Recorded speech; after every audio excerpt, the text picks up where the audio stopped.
So they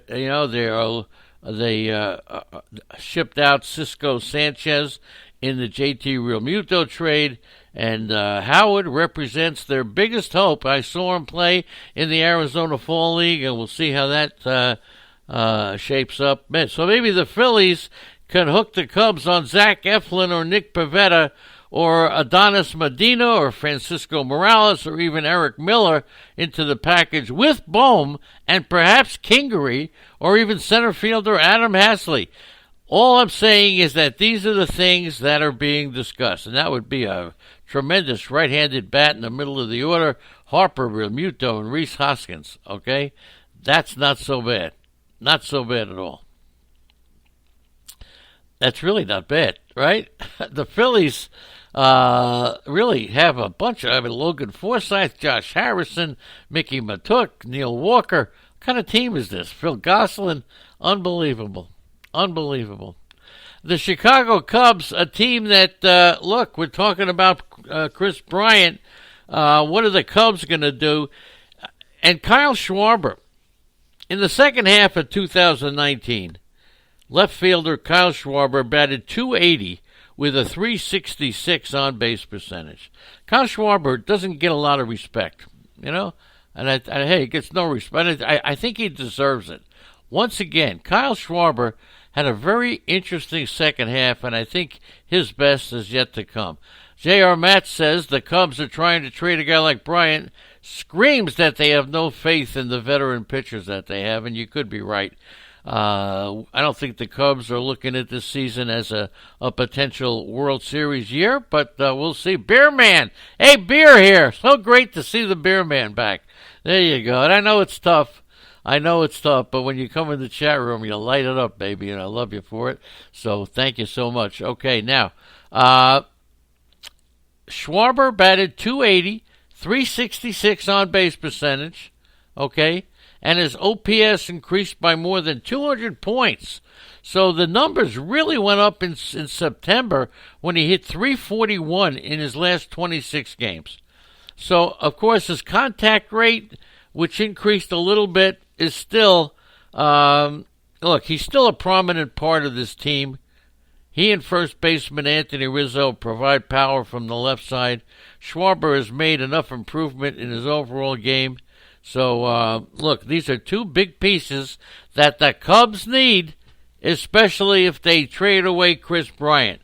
Now, in addition to that, you got a guy by the name of Craig Kimbrell, right? Craig Kimbrell. A normal spring training, that's the first step. He didn't have one last year. And you can debate whether the 3 weeks of spring training in June after he signed was enough preparation. He did stay in shape while he was, his velocity dropped 2 miles per hour. How many of you people like Craig Kimbrell this year? And let's go for the bidding. Mixed League, 260 format. I'm going with Craig Kimbrell at $8. $8 for Craig Kimbrell. So if he has a normal spring, his velocity dropped 2 miles per hour from 2017's 96.2. He's a two-pitch pitcher. He must be sharper with his fastball. Now, right-handed hitters were too comfortable against him. Right-handed hitters batted .289 with a .426 on-base percentage, 5 home runs and 38 at-bats. So they will evaluate him this spring. He is a big part, and if he does come back, and if the Cubs are not making a run for it, you can bet your sweet Bippy that they very well may try to get rid of Craig Kimbrell, okay? George, good morning, George. He'll go 9. George, on Sunday afternoon at 6:30. Don't forget it, George, one of the all-time greats. Sunday afternoon at 6:30. Meckert is here to give us the final results of the Iowa caucus. Traveler is here. Good morning. George might go 9. You can't say you might go 9. How do you might go 9? It's either 9 or you don't go 9. All right, let's continue on. The Cubs actually were around the middle of the pack in the National League. They had a .259 batting average with runners in scoring position. Their 243 mark with runners in scoring position was above the league average. Okay? Here's the problem with the Cubbies. They struck out about 27% of the time with runners in scoring position. And that's not good. So Theo Epstein looking to control the strike zone, and how they do it, I have no idea. Javier Baez continues to improve, but we'll see. A player that now let's go back now and review. Just want to tell you, let's just reset it now. There's trouble in fantasy sports in New York. The legislature is saying that it is now considered illegal gambling, and to get gambling in New York, you have to vote it, okay? We talked yesterday about James Paxton, and I mentioned that Jordan Montgomery may very well be a player that you want to take a second look at.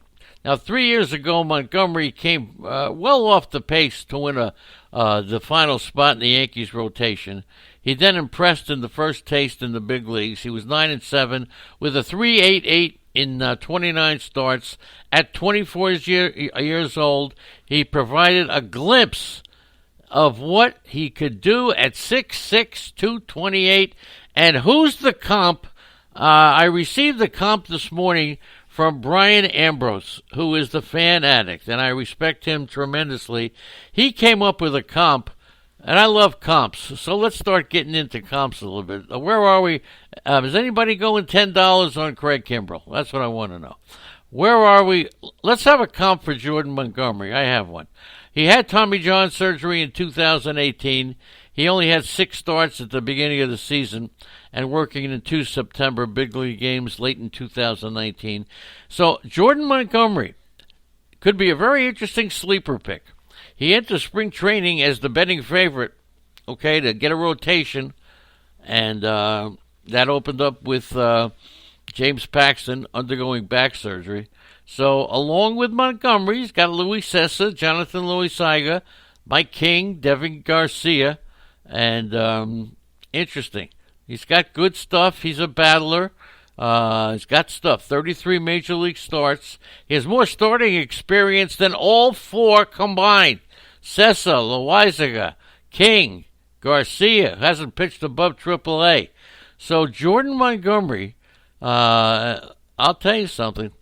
Nothing is, to me, the comp, and I agree, Jordan Montgomery is like Jimmy Key. Anybody remember Jimmy Key? Jimmy Key, former Yankee and also former Toronto Blue Jay. Do you remember Jimmy Key? If you do, that's the comp that I use.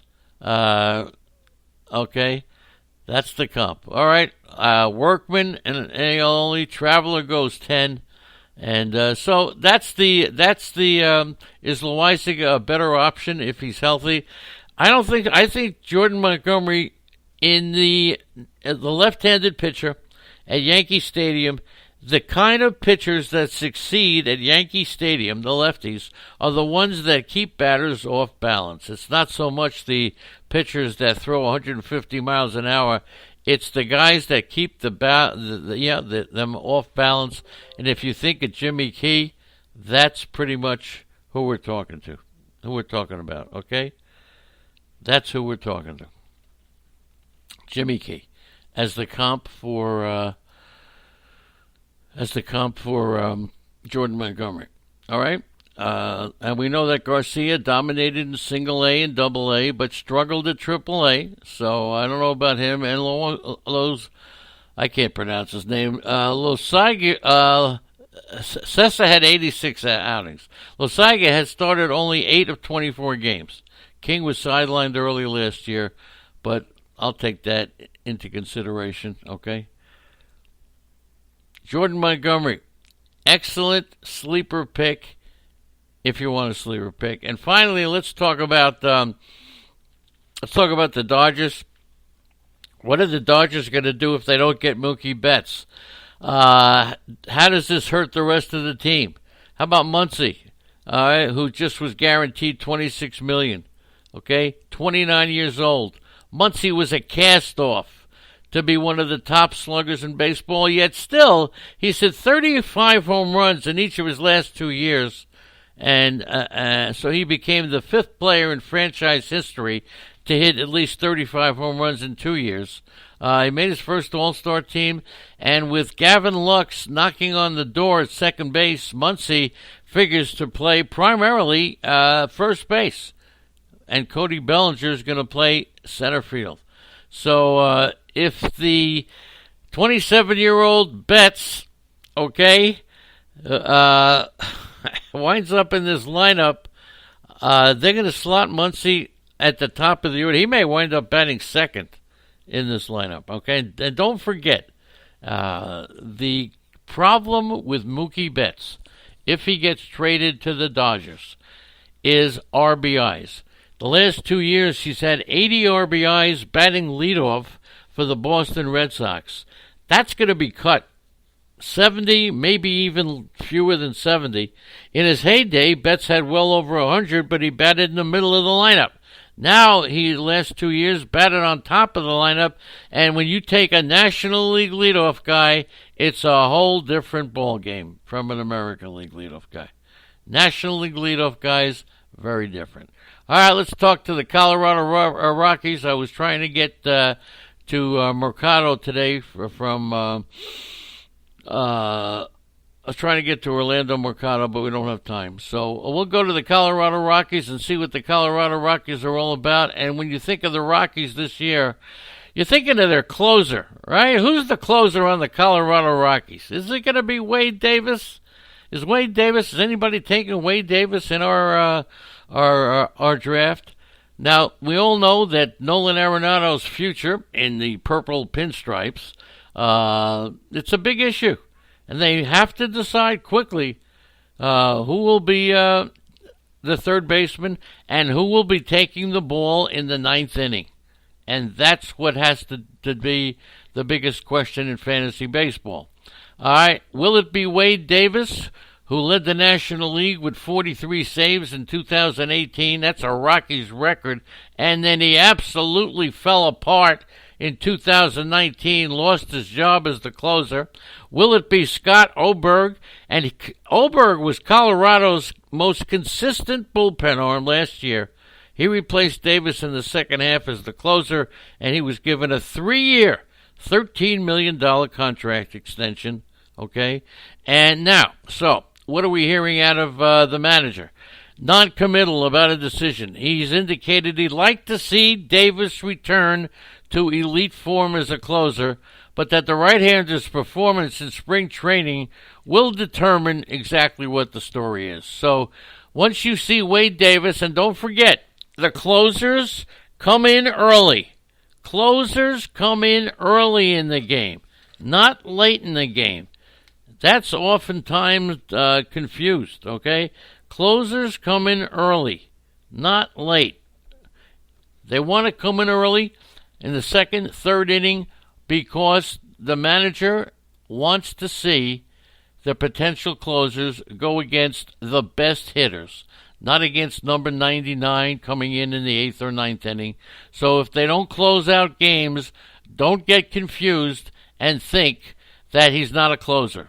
The closer generally will come in early, not late in the game. Good to see Outlaw Seal here. Really good to see you, my friend.